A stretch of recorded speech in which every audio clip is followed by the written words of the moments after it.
Ever wondered why some indoor cycling trainers make you feel like you're tackling a real mountain ascent? It all comes down to the clever engineering of a progressive magnetic trainer, designed to give you that authentic road feel right in your home.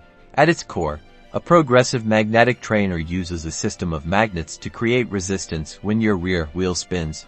It's also spinning a roller. This roller is positioned between a series of powerful magnets. The magic happens in the progressive nature. As you pedal faster and your wheel spins at a higher RPM, the magnetic field becomes stronger. This isn't a simple on-off switch.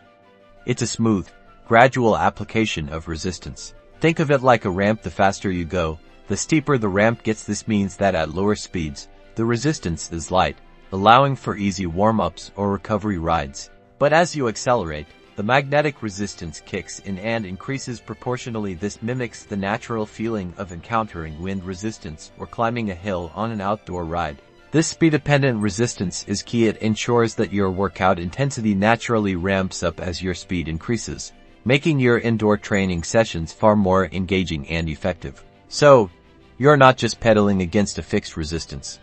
You're experiencing a dynamic force that changes with your effort, providing a more realistic and rewarding cycling experience every time.